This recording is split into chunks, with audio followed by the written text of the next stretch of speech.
Saya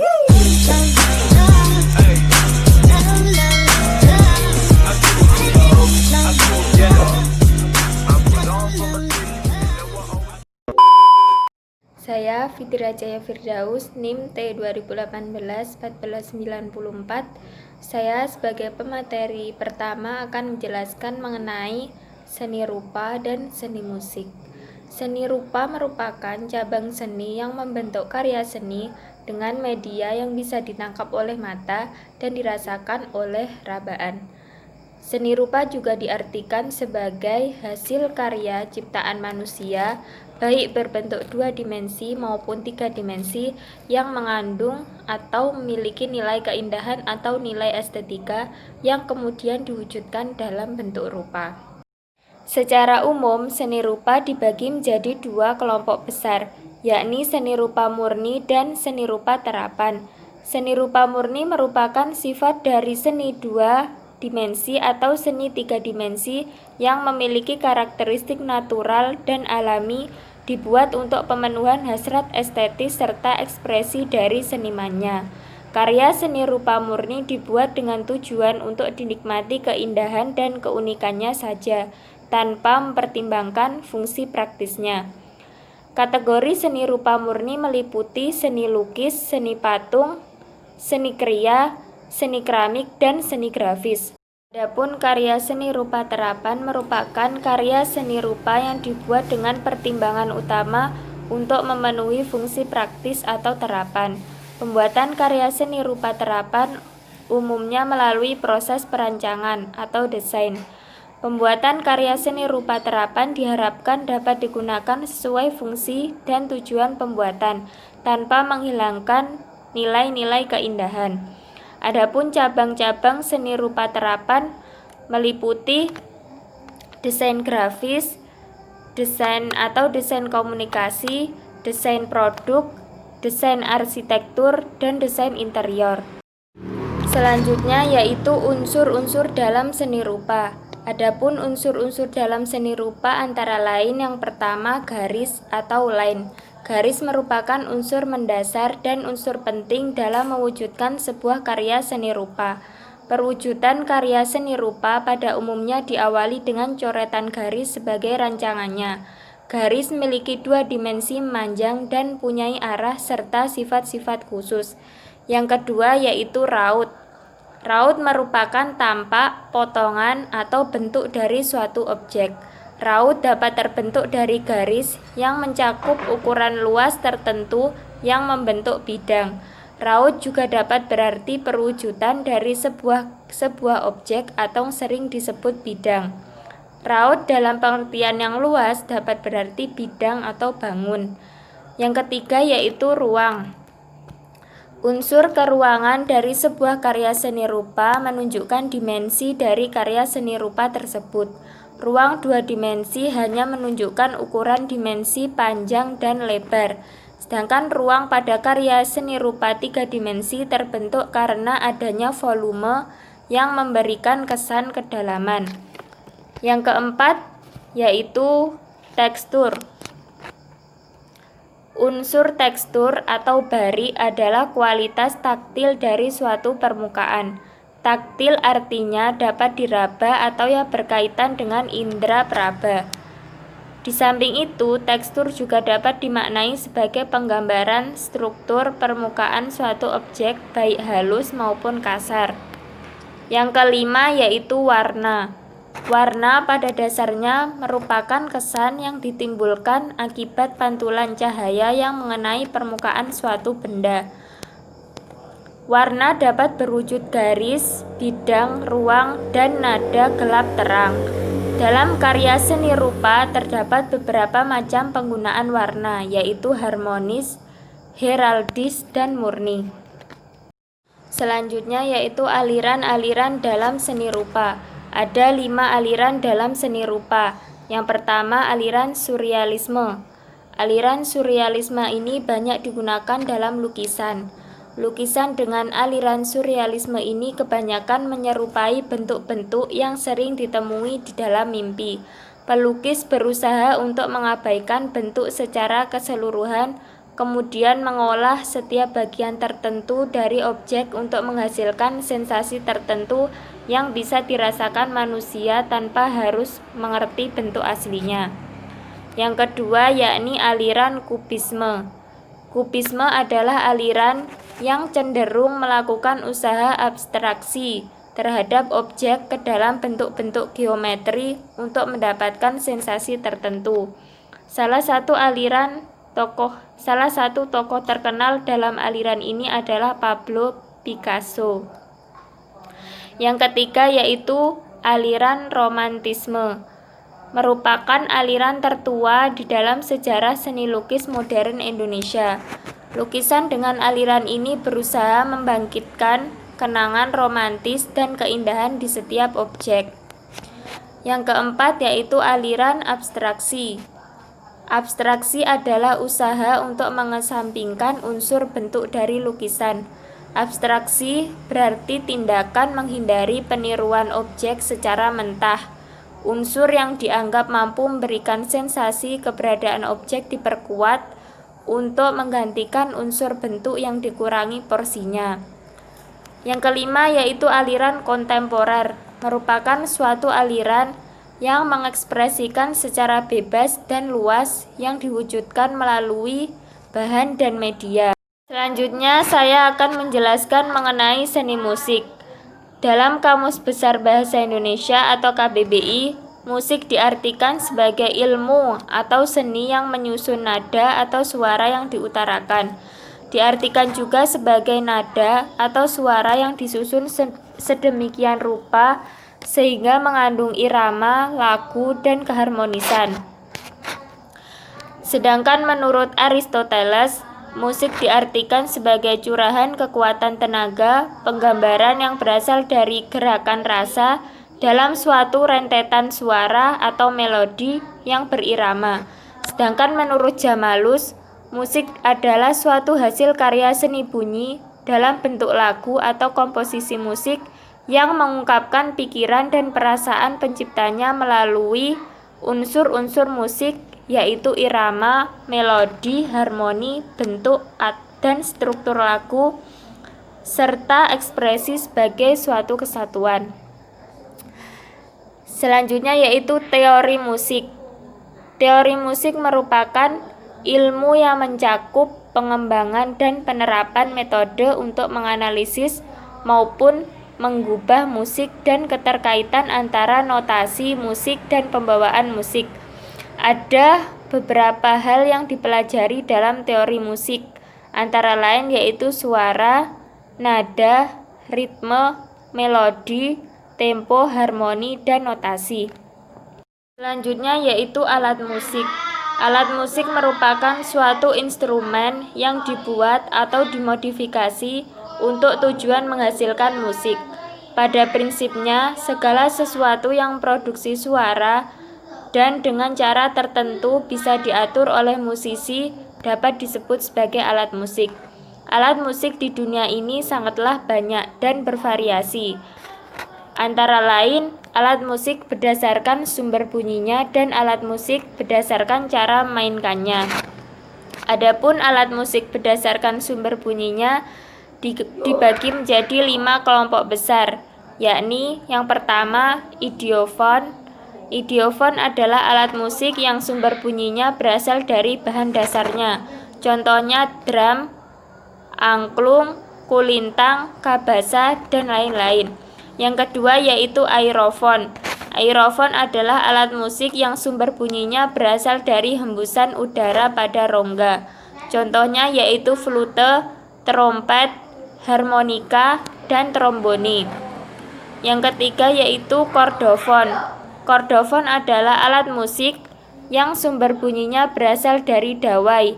Contohnya yaitu bass, gitar, biola, piano, kecapi, dan lain-lain. Yang keempat yaitu membranofon. Adalah alat musik yang sumber bunyinya dari selaput atau membran. Contohnya tifa, drum, kendang, rebana, dan lain-lain.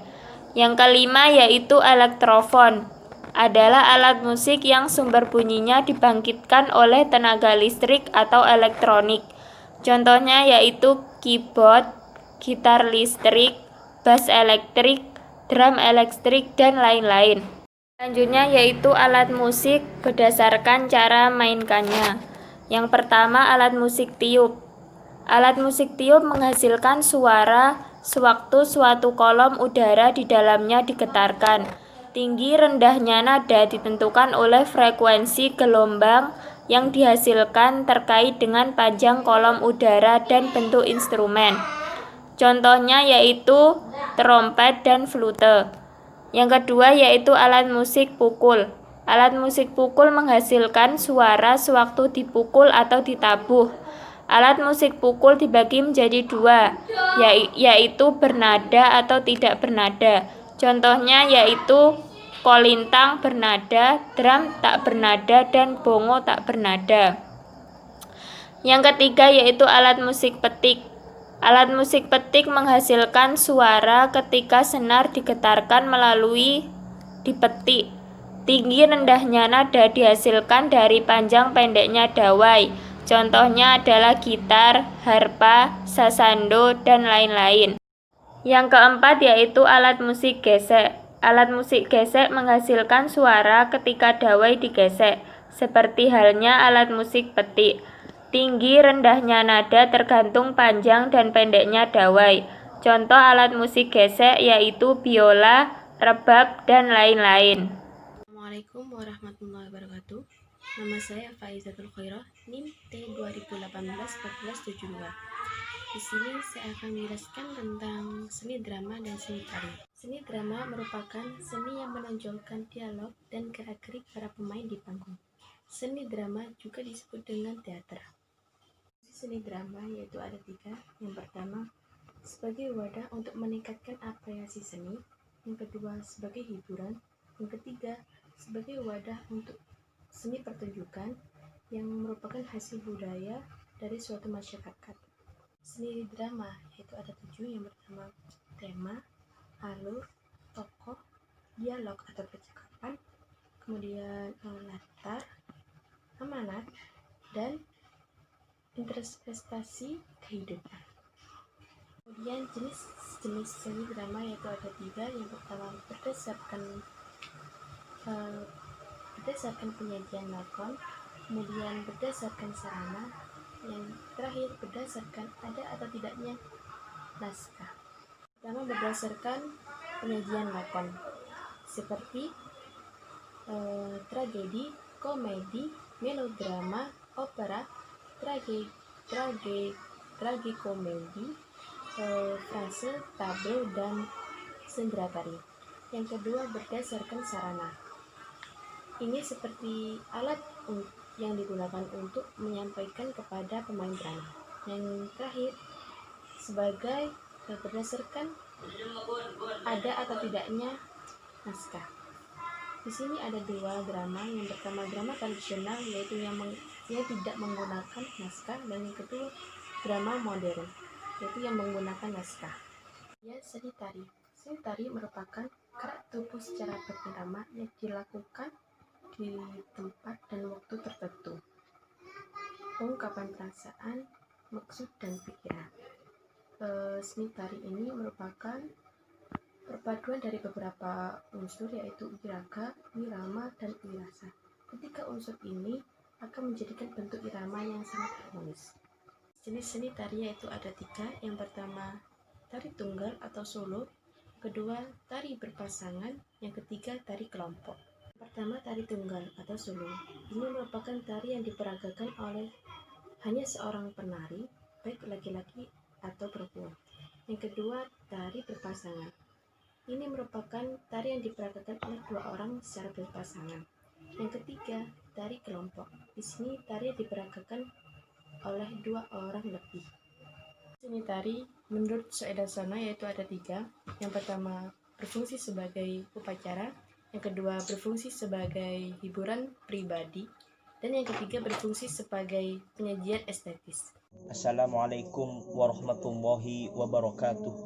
Nama saya Muhammad Fatoni, NIM T 2018-1467, akan menjelaskan dari kelompok 5, akan menjelaskan tentang seni sastra. Apa sih seni sastra dan apa saja macam-macam seni sastra? Saya akan kupas sekarang ini. Bismillahirrahmanirrahim. Kita terlebih dahulu harus mengetahui apa sih seni sastra itu. Seni sastra menurut KBBI adalah memiliki karakteristik, keunggulan, keindahan, dan keaslian dalam konten yang berisi gaya bahasa yang digunakan. Itulah yang digunakan seni sastra. Jadi akan saya ulangi lagi bahwa seni sastra adalah memiliki karakteristik, keunggulan, keindahan, dan keaslian dalam konten yang berisi gaya bahasa yang digunakan. Banyak beberapa para ahli yang menjelaskan seni sastra ini. Salah satunya saja saya akan sebutkan, yaitu menurut Sujiman, seni sastra adalah karya lisan atau tertulis yang memiliki berbagai ciri keunggulan tertulis, originalitas, nilai artistik, dan estetika dalam isi dan pengungkapannya. Itu menurut Sujiman, ilmuwan tahun 1990. Sekarang akan menjelaskan unsur-unsur seni sastra. Unsur-unsur seni sastra adalah merupakan sebuah unsur yang mempengaruhi seni sastra yang terdapat di dalam seni sastra itu sendiri. Jadi seni sastra itu adalah unsur itu ada di seni sastra itu sendiri. Apa saja itu? Yang pertama adalah tema. Yang kedua adalah amanat, yang ketiga adalah karakter, yang keempat adalah konflik, yang kelima adalah setting atau latar, yang keenam adalah plot atau alur bacaannya, yang ketujuh adalah simbol, dan yang terakhir adalah sudut pandang. Jadi mau diarahkan kemana itu harus ada sudut pandangnya gitu loh. Unsur estetik itu merupakan unsur yang membentuk karya sastra, dan luar umumnya unsur ini berupa latar belakang kehidupan penulis, keyakinan, dan cara pandang penulis, adat istiadat, situasi politik, sejarah, dan ekonomi yang berada dalam sebuah karya sastra.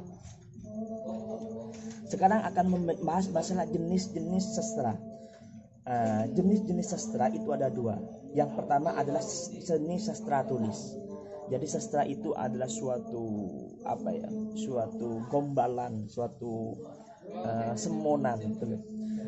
Yang pertama akan mengupas seni sastra tulis. Ada seni sastra lisan. Seni sastra tulis terlebih dahulu merupakan sebuah bentuk karya sastra yang diluangkan dalam sebuah bentuk tulisan, yaitu kombinasi sebuah huruf yang mempunyai makna atau arti. Contoh, wajahmu bagaikan sebuah impian yang hidup. Itu adalah kalau dituliskan itu bisa dinamakan seni sastra tulis. Yang kedua adalah seni sastra lisan. Seni sastra lisan yaitu seni sastra yang diucapkan secara lisan, bukan secara tulisan. Jadi tidak ada kolaborasi dengan tulisan, dengan huruf. Jadi langsung diungkapkan kepada mukhatab atau kepada si pendengar dengan tanpa iringan musik tertentu. Ini adalah seni sastra lisan. Apa sih fungsi dan manfaatnya? Manfaatnya itu yang menurut globalisasi secara umum itu ada 3. Yang pertama adalah sastra sebagai ilmu, yang kedua adalah sastra sebagai seni, dan yang ketiga adalah sastra sebagai kebudayaan. Mungkin hanya ini yang dapat kami sampaikan, kurang lebihnya mohon maaf yang ada batasnya. Akhiran dari saya Muhammad Fatoni. Apabila ada kesalahan itu adalah memang dari diri saya sendiri, kalau ada kebenaran itu mutlak dari Allah Subhanahu wa taala. Akhiran, assalamualaikum warahmatullahi wabarakatuh.